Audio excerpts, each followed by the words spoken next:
Artificial intelligence is taking over our world, and it is something you need to know about. Christian, it is taking over every aspect of our lives, from banking to groceries to religion. It is something that is becoming replete in our culture. So you need to understand this from a biblical worldview, and that's what this show is about. Before we start, make sure that you hit the subscribe button. If you're one of the 75% of people that watch our stuff and are not subscribed, please do that. That allows us to get content straight to you, so you know exactly what's going on here at Redeeming Truth, and something that also works to get this information out to as many people as possible. You're going to want to do that as a result of this podcast. Stay tuned.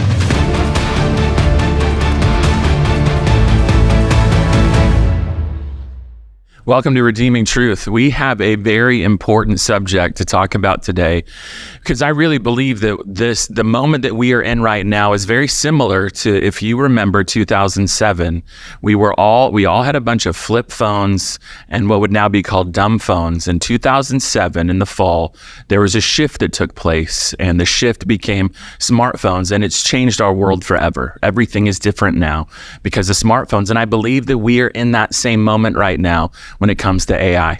And so this is a topic that you are going to want to listen to the very end, because we're going to talk about a wide-ranging subjects to make sure that you are helped and taken care of when it comes to this subject. So I've got with me Pastor Dale, Pastor Kyle, and then we've asked Brian, a good friend, one of the members of Redeemer, and soon to be on our staff, and also somebody who is very knowledgeable about this subject. So very grateful that you'd come on our show. Brian, can you introduce yourself to our listeners? Sure. So it's a pleasure to be here, by the way. I love you guys and love the podcast. It's such a blessing, I know, to our members and to people who watch. So my background has been in technology for 30 years. I've actually spent the majority of my career helping to build innovative solutions in financial technology space, in payments industry, and then in software at large. And so a lot of the last 10 years of my time has been spent in emerging technology. So I was recently with PayPal. I was an executive there, and I built and led the cybersecurity, cyber fraud,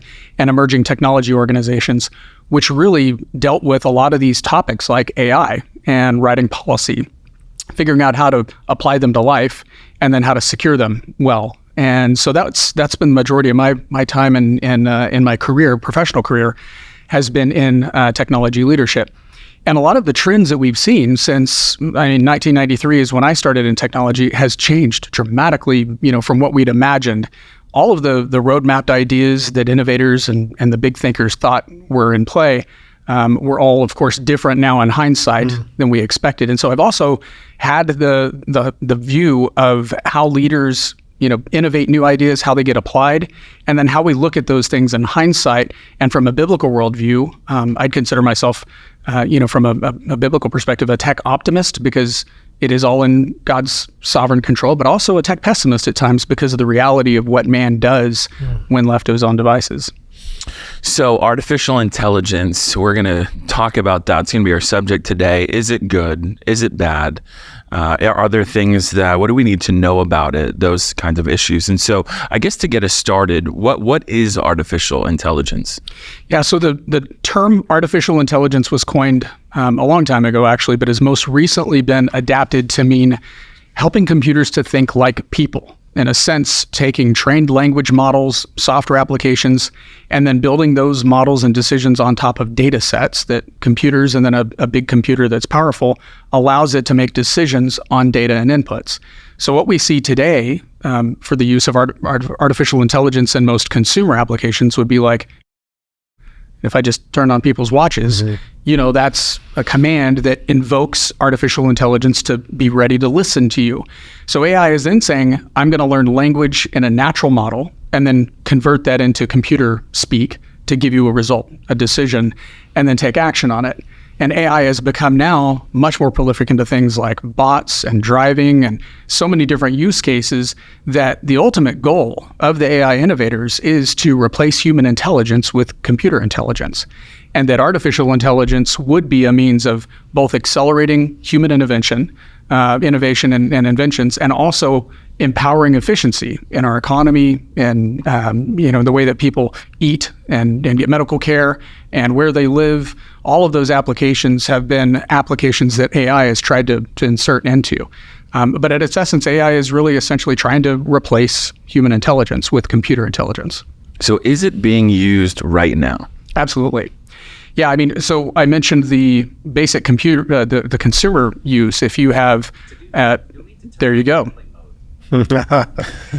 So you have basic devices that will respond because they're listening. And what they're doing is connecting to a computer that is AI powered, and those are consumer use. It's also been used in AI, for self-driving cars.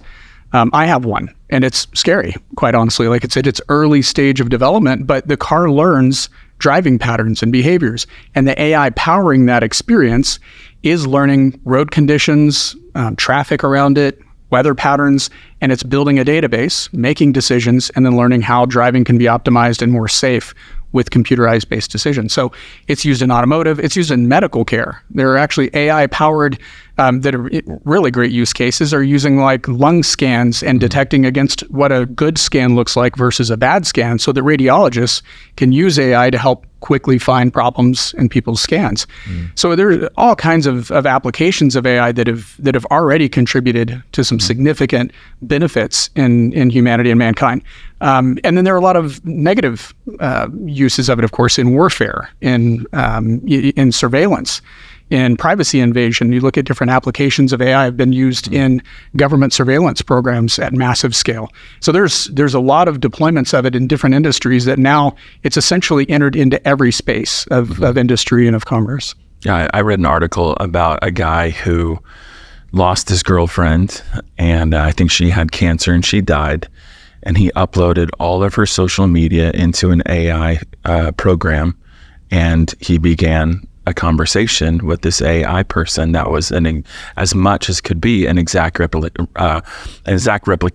of his girlfriend. And he said that it allowed him to mourn, it allowed him to grieve because it would talk back as if she was dead. Wow. And so so this AI would encourage him to be, to move on without her, even though it was her. It sounded like her because of the videos. It had everything that was just like her, and it was so real to him that he forgot at times that he was talking to AI. And that's the pivot in AI that we're seeing as a really interesting and concerning development. Technology has gone through, I call them tech aids, but it's periods of time that are of innovation, and maybe it's a 10-year window or a 7-year. It happens usually within 3 to 5 years of these innovations and deployments of a new tech.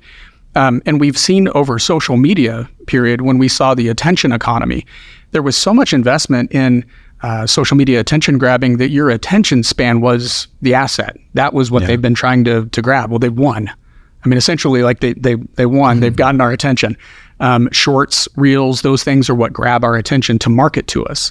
And that's been the attention economy. The last 20 years, really, since social media was introduced and since it's evolved into faster and more engaging content, has captured the audience's attention through social media experiences. And they used a lot of psychological examinations on the human brain and how it reacts to certain stimuli.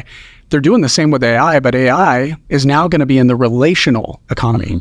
So while we've been in an attention economy focused social media phase, what AI brings is a relational economy where intimacy and relationship are the actual commodity they're trying to buy.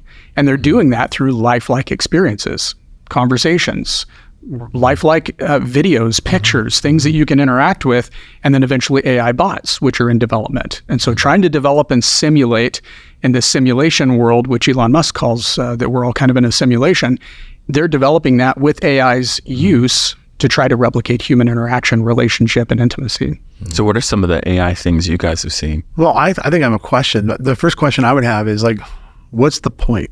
What's the point of this? I sit back and for the last 10, 15 years that I've been aware of AI and the advancements of it. The thing I've always thought of is, humans are always going to be the ones who are in control.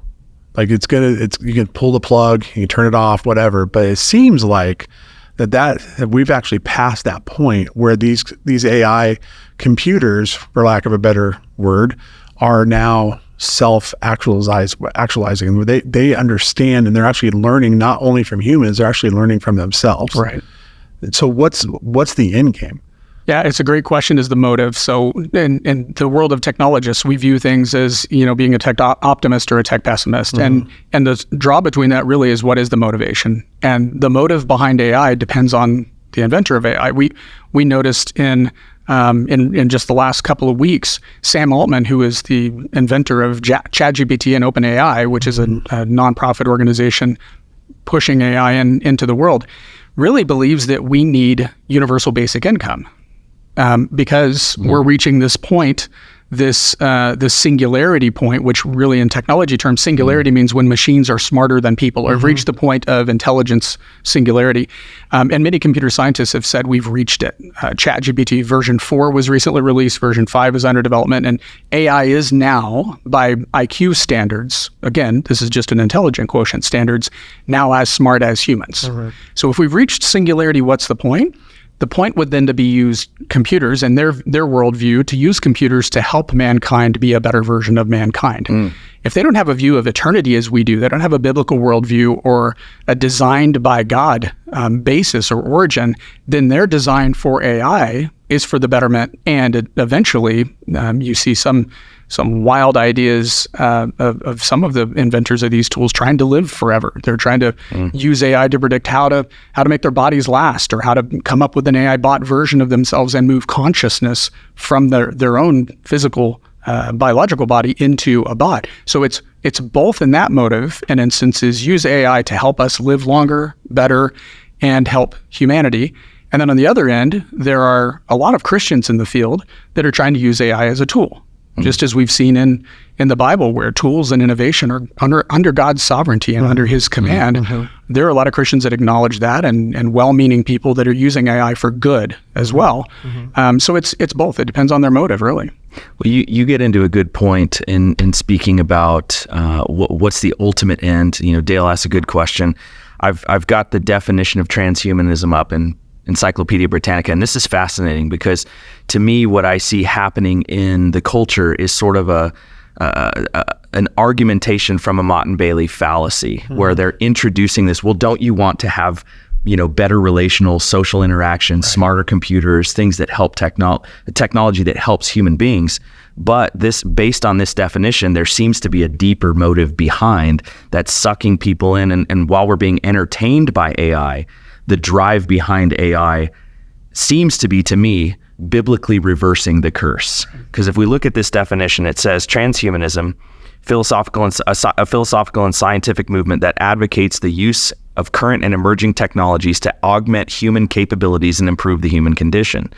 Transhumanists envision a future in which the responsible application of such technologies enables humans to slow, reverse, or eliminate the aging process, to achieve corresponding increases in human lifespans, and to enhance human cognitive and sensory capacities. The movement proposes that humans with augmented capabilities will evolve into an enhanced species that transcends humanity, called the post-human. So if this is the Bailey, what they've been giving us in the consumerist world is the Mott, right? That's you can have fun with this. It can write papers and show you movies and do cool stuff. But in reality, it seems like the worldview is built on, we need to reverse the curse. It absolutely is. Even if they don't acknowledge it's a curse, they acknowledge there's a problem, and that AI and technology can solve that problem for us. We don't need God. Yeah, and that's absolutely true, that the view from a humanist perspective and evolutionary scientists and computer scientists is that mankind is a finite being that has infinite capabilities that we can develop on our own. And this is a solution to that. And the social experiment we're going through of desensitization to what computer power versus human power and God's design for mankind versus man's own relative definition of mankind is all being played out in front of us, enabled by AI. Sounds like a 21st century version of the Tower of Babel.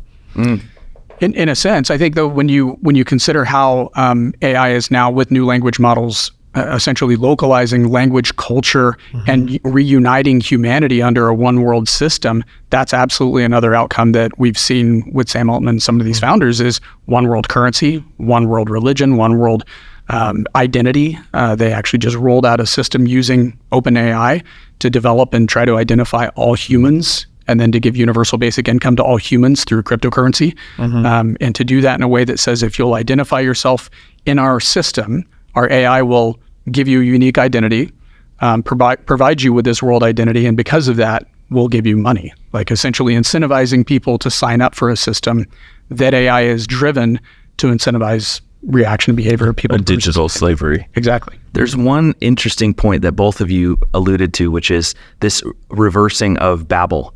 And I've always found this fascinating because when you look at Genesis 11, and it says the whole earth had one language and the same words, and the people migrated from the east, came to the land of Shinar and settled, said that we're going to build a tower. This interesting interaction happens in verse 5. It says, and the Lord came down to see the city and the tower which the children of man had built. And the Lord said, behold, they are one people, and they all have one language, and this is only the beginning of what they will do, and nothing that they propose to do will now be impossible for them. Right. So what is then God's solution? This is what people don't understand about the division of the ethnicities and the nations.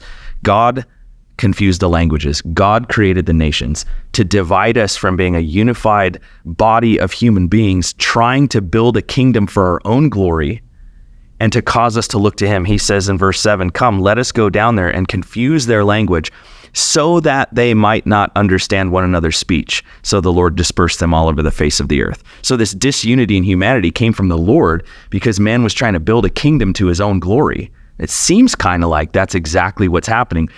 Though we can't maybe physically speak the same language, mathematically, scientifically, technologically, we can speak the same language. And so this reunification of Babylon seems to be manifesting before our eyes.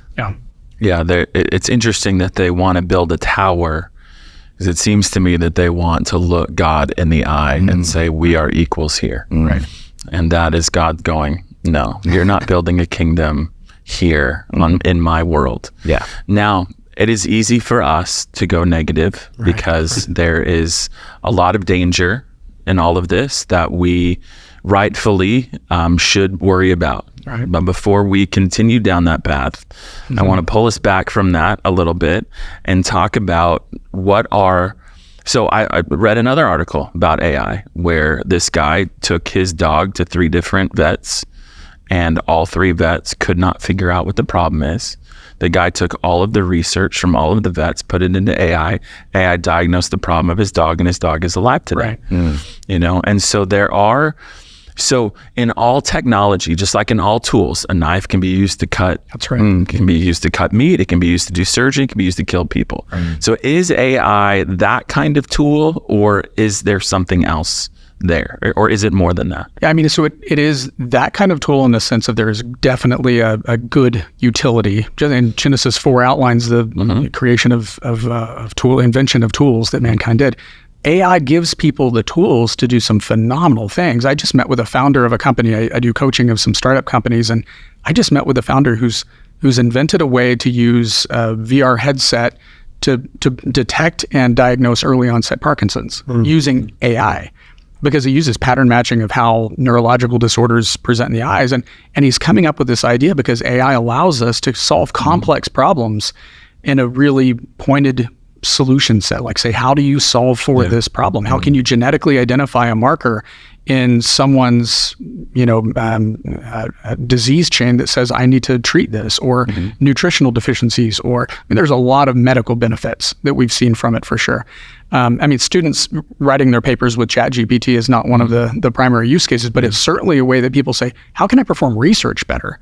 How do I get access to share information and ideas with each other and to do it at scale? Yeah, I was coaching a guy this morning who wanted one of our documents because he wants to translate it into another language. Right. And so we were trying to get him to download it to get it on his computer. And I'm preparing for this interview. And so I said to him, well, actually, you shouldn't translate this. You should just find an AI program, put it in and say, translate it into Russian. And in 5 seconds, it'll be done. He goes, what? Are you kidding me? And I said, yeah, then all you have to do is proofread it to make sure that it reads correctly, but then you're done. Exactly. He goes, I need to find that. So Google just released their AI version of Bard, is the AI that Google uses, and they just released Lens, the solution that you can use with Google and scan an item and see what the item is, and it searches all of Google's repository. They're doing that in AI now as well, both for language localization and conversion of like search for an item and then tell me how often does this appear in South America? What is the frequency of this item? And translation of items, translation of a video is being developed now so that a live stream of a podcast could be translated live stream in a different language in a different region. Yeah, live video translation. Yeah, I've seen courtesy of AI.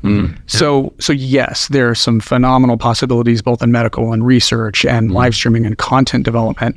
I think there's a lot of pastor help websites now that write sermons for pastors. Oh yeah, I've talked to pastors that use it. Yeah, absolutely. And we don't. I don't. We find any guy on the staff doing that, you're out. Right. And so then you go, but is there a helpful mechanism of that for an area where maybe they don't have a pastor and are looking for localization of some content, or as a starter pack, help me find someone who, and then it's Search 3.0. It's a method of that in that instance. What we've been talking about there is AI in the narrow sense. And the narrow sense is a specific use case. There's essentially two categories of AI. Narrow is solving a problem. General is the more generalized view of thinking like a human. And it's a different scientific field and a different treatment of what AI is. But the narrow field use cases that we've been talking about have a lot of great utility and definitely a lot of value. I think the other question you asked about, like, when we think of how is this impacting us, and then how should we think of it? All of this is under God's sovereignty. None of it's a surprise, and we shouldn't fear any of this. So I would just say anyone watching this, thinking of AI and how to process, what do I do with, don't fear, first off, because God's not surprised by this. I don't think anything in the last 20 years, 40 years, 2,000 years, 6,000 years has come as a surprise to God that we should ever go, oh, I bet God's wondering how to handle that. In Babel, he knew how to handle that. Sure. With AI, he knows how to handle that. We don't fear the innovation of man because we're all God's creation and he still has sovereign authority over us. That's a good word. So it's not something that I'm ever fearful about when we talk about some of the bad uses, just like guns don't kill people, knives don't kill people, AI won't kill people. That there's not an implication of AI acting autonomously that we would ever say, oh, but it's outside of God's control. That's just not where we live. Is this story real, the apocryphal story? I don't know if it's apocryphal or not, actually. Microsoft's early version of AI kind of went crazy and they had to pull the plug on it because it started communicating with the computers in a language it created that the creators couldn't understand, and they just... That did happen at Microsoft and Google, actually, and both of them have had to come back. And some folks that I know that have worked on those projects have said, some of them have resigned, and they just said, we're done. We're done too much. Yeah, we need to pull back. The other part of this, it's been interesting, and there's been very vocal presence about this from some of the tech leaders, billionaires, saying we need ethics written around this. The innovation has gone faster than policy and ethics guidelines and restrictions have been developed. So when that happens, and it happens a lot in different industries, when it happens with something like AI, we're reminded that if you don't first define what you're trying to solve and you just come up with cool solutions, you end up having to try to rein things back in after the fact. Microsoft learned that, Google learned that the hard way, and they've had to then recalibrate, okay, how do we get this back under control? Put some framework around what is a good use, what's not a good use, when can the computer not, and then put guardrails up around protecting it. And that's where the last decade of my career has been, is protecting people from systems and people from people in the digital world. And in AI, we actually started writing an AI ethics charter at PayPal and across other tech companies for use cases like hiring. Imagine when AI is making hiring decisions at companies, and a bias influences how AI makes hiring decisions without human review or human. Those are things that we need to figure out. Financial decisions on, do you get a loan? Are you creditworthy? And determining that with AI could mean it includes your social media posts. It could include your geographic location. It could include data that really, from a privacy and an individual creditworthiness perspective, you wouldn't say should be considered. AI may, if we don't put guardrails up and boundaries around it. So, well, you made a scary and good point right there. The bias is built in. Right. I don't know if you have that as a question, but can you elaborate on that a little bit? On, is that something we should be worried about in this sphere of the functional use of AI, the searching for information, the formulating of thoughts, and all of that stuff? The bias is built into the programming itself to try to train or teach the population in a specific way. I mean, it's undeniable that every piece of technology is biased in some way because it's developed by biased humans. And in a sinful, fallen world where we've got people with motivations to either, gain in profiteering or gain in influence and power, there's always a motivation behind that. So the bias in AI depends on its deployment. There are certainly some use cases that we've seen documented already where AI has been used to bias media, to bias social media content, certainly political leaning. And with the elections coming up again, there's a tremendous concern about AI's influence in politics.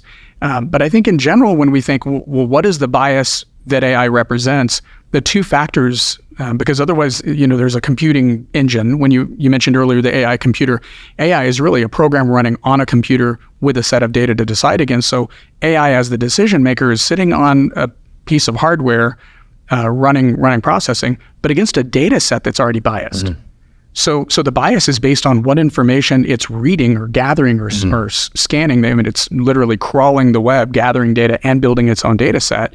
And it's doing that on biased data when they can select which sites to pull from, what level of authenticity or verifiable website scoring they can assign to it. So absolutely, there are inherent biases in the development of any technology because of the biases of the people developing it and based on the data that is prioritized as valuable. And how it ranks that data is a big portion of that too. So an AI Bill of Rights sounds great. Yeah. But it is only effective on the people that sign it, and it's only effective on the people that enforce the signing. And the people that don't sign it will automatically gain an advantage over everybody that does sign. Exactly right. And that's what actually Sundar Pichai, the CEO of Google, came out and said when his head of AI research said, hey, we need to stop this. He said, it's too late. We have to compete. Right. That's the point. And so there's no stop. There are no seatbelts on this. Exactly. So then I think that's a good moment now to bring in the threats of AI. Right. So you did cybersecurity. That was your primary focus for years, and I had all of this stuff in mind. And so talk to us about the threats that AI poses for security. Yeah, so existential threats, of course, people's concern with AI in the general sense is that it will take over for people. And there's even, it's kind of funny, there's a new tool that, an AI generated picture tool that people are using to post on social media, and it's their last day on Earth picture. So there's the Armageddon threat that people think AI poses to us, the existential threat. Not as concerned about that in this conversation. We know where we'll be, and from past, if folks haven't seen that, go check out the Revelation series. But I think in the End Time series view of things, we say, all right, so if AI poses beyond an existential threat, a near-term threat to society, to our financial systems, to world unification, as Kyle talked about the Tower of Babel idea, there are other threats that we look at in really what we as humans view in our society as our identity, our persona. I think especially because of the transition from the social media generation, we'd be concerned about obscurity. What happens when AI says, well, I've got a more important voice than you because you're just a person. And a post on a social media site is authenticated or validated by, Bard AI says, and Jon Benzinger says, which is more valuable and which one gets more views or hits or is more credible. So there's a concern of obscurity in humanity of saying like AI will gain credibility and popularity to the point that while Sam Altman and folks are saying, verify your humanity, that could be reversed and used against us. That if you identify yourself as human versus AI, you may actually be treated as a lower IQ capable being than an AI being. So AI will set up classes of people. Exactly. ESG. Which is a significant concern because of the development of ESG and its inputs into corporate ethics and individual ethics. Those things are influencing, of course, how AI treats people. So John said, you said this earlier, it's a digital slavery. It's a form of digital slavery. Right, the digital caste system. Only approved views will be allowed. Exactly. Another one more immediate would be like economic disaster, financial collapse. So AI is already being used. I helped develop a system and built it at Charles Schwab when I was there. It was Schwab's intelligent platform, which takes intelligent decisions on, hey, Kyle's been trading in gold and silver. He's performing 20% better than you, Dale. You should be trading like Kyle does. That's a great idea to help people trade better and to be smarter. And those systems have been replicated in the financial industry. AI is now stepping in and saying, well, what if we do that analysis across markets and place trades on your behalf? And they're doing that. So what happens with rogue AI? If an AI system manipulates the market, there's been concerns that's already happened in some situations, that AI places trades or manipulates a market to downgrade a certain company, to impose shorts or a short position that hurts a company's reputation. Fake news, of course, and impacting it, and then buying stock. And AI could do both ends, right? So there's the manipulation threat of and financial security threat. And I think then there's, in ethics development, there's also the concern that AI may impose its own ethics in developing and writing I was just thinking material about that. and content. So when I think of threats, I think of the existential threats, and then I think of the near-term kind of intrinsic threats to the technology itself. And AI brings some really unique patterns we haven't modeled yet. And so in the modeling scenarios, you usually look at what's happened in the past, how can I prevent, and what's the risk of not preventing it? What's the cost of not addressing the threat? And each of these scenarios in the development of AI will bring new possibilities and iterations we haven't thought of yet. What if any lag time is there on the unveiling of AI? Meaning, I know a lot, especially in the defense industry, defense department area, that you could be 10, 15, 20 years behind technology, sometimes even 50 years behind before it hits the market. So is there a lag time to this? Are they further down the road than we already know? In some industries, they're way further than we know. In other industries like ChatGPT and Bard and things, they're releasing it as soon as they can because it's a competitive advantage. But in markets like government intelligence, they're absolutely way ahead of us. In public surveillance, way ahead of us. In the area of medical research and development, there's a lot that's not published yet that they are using it for that's good, that they just haven't talked about because of ethical concerns. And until they address the ethics, then they can't talk about what they're doing.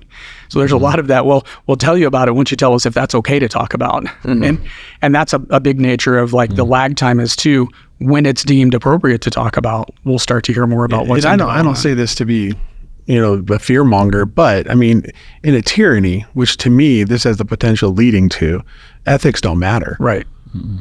Might makes right. Well, back to your point about, enforcement of it.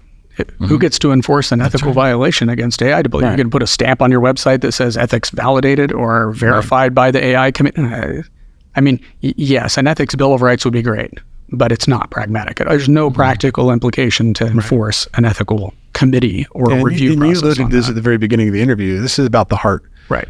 What are people's motives in using this? And if it's accessible to everybody, which it seemingly is at this point, at least on some measure, if you have a bad heart, you're going to use it for bad reasons. That's right. Right. And how do you police that? Yeah, and my biggest concern around threats then into the use of it specifically are around the relational and intimacy threat. I believe that humans we've been designed by God to be in relationship. We've been designed by God to be in community and to worship. So left to our own, without a knowledge of God, without acceptance of the gospel, what do people do? They become worshipers of whatever else. They'll idolize information. They'll idolize material possessions. They'll idolize relationships.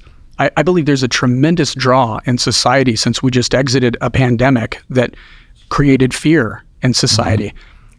Fear is the biggest motivator of mankind, right? The biggest motivation to change and to do something you normally wouldn't do happens as a result of fear. So what happens if AI becomes this fear-mongering tactic of imposing, again, this threat scenario here, of imposing relationships virtually, of saying, yeah, that's okay. You can interact with a virtual version, an augmented reality version of yourself, and it's AI, it's better than human interaction. Intimacy, relationships, all become now synthesized with hybrid humans or this view of an augmented. That is something that the industries that large are investing billions into. They want to create virtual relationships, and AI is the way to make them look and appear digital heaven, a digital afterlife. That's right. When you're here. Okay, interesting. But I think too, like if we had a chair right there with an AI version of I don't know, John Calvin had all of his works in there combined with an AI person, and he's sitting here, with all of his background and speaking into this. Some of that would be like, man, that would be incredible. Right. But the flip side of it is really what we're digging into. We're seeing a rebellious kingdom setting itself up to live forever, with the promise of a gospel through AI, with a digital saviors that are the tech companies. This is beginning to be a competing religion to Christianity. Yeah, I don't reject that at all. I think there's a very valid statement that AI develops its own religious belief system, moral code, and there become adherents to that. There have even been some suggest that the Antichrist or the beast could be an AI hybrid human. Like, I don't know how biblically appropriate that is, but if there is a following under a world system and a world's ethical view and a new religion that is AI generated, it would be trustworthy by most people because it's all knowing, it's all present, it's all capable, and you go, wow, that is a version of an anti-God. That is. But this, taken to its conclusions, its logical conclusions, you can see how AI would replace not just human relationships. It would not just in general friendships. It could replace marriage. Right. Because why am I going to waste my time with an actual human being that's going to be different than me? I can just create the one that I want then interact with that one. That's right. It can replace church. Right. What do I want to interact with messy people for? Right. I can they say there is no perfect church. Well, no, I can create a perfect church where the preacher will say exactly everything I agree with, and none of the people there are going to bother me. So you can begin to see how all of this replaces human interaction completely. Now, why would human interaction be something that would want to be replaced? Yeah, so this comes into this broader view of the threat to humanity, which is the relational aspect and the intimacy aspect. The economy and the money and power behind a new innovation is always around how much are people going to invest in it and how many adherents or followers or buyers will you get into it. As soon as you flip the switch on, hey, your relationship's difficult, well, we can fix that. We've got a mail order built to order bride for you or husband for you. You tell us what characteristics you want. Maybe we'll buy Neil's package online and figure out your relationship matching thing and build an AI bot specifically for you. There's huge money in that because people are lonely. People want companionship. And in the fallen world's view of things, relationship is based on what I want. And if I want to design someone around my needs, well, AI could answer that. If I could have something built to answer how I want to do what I want, as opposed to a biblical worldview, which says, I'm actually in marriage and in relationship for God's glory and for your good. How do I do that in a relationship? Well, the anti-God pattern of that would be a self-absorbed, self-focused, self-designed version of relationship. And that's what AI offers in this AI bot sense of relationship and intimacy. It will sell. It just it opens the opportunity for the church to be a counterculture to everything and to show that actually God's way, the Bible's way, is better than the world that AI is offering. Absolutely. In many ways, it's healthier. It's more in line with the way that we were created than the augmented reality that is being pushed very, very heavily, and even more so is going to be even pushed more on us. Well, we're just scratching the surface on this, but I hope that was helpful. Hope you got some ideas that would be a blessing for you to figure out how are you going to interact with the technology explosion that's taking place, the convergence of all these technologies, and specifically AI, and the combining of technology with human beings. And so hope this was helpful. We'll talk more about this because this is such an important topic, but thanks for joining us at Redeeming Truth. Hey, don't leave yet. If you're part of the 75% of people that watch our content but haven't subscribed, this is your time. Go down and find that little subscribe button and click it. That way you will know every time we come out with more content here from Redeemer Bible Church. Also, if you would like to give to this ministry, this is the only way that this ministry can happen. Make sure to click the link down below to the give button and you can give to the ministry here at Redeemer. And then finally, if you want to know more about what's going on, check out this podcast right here.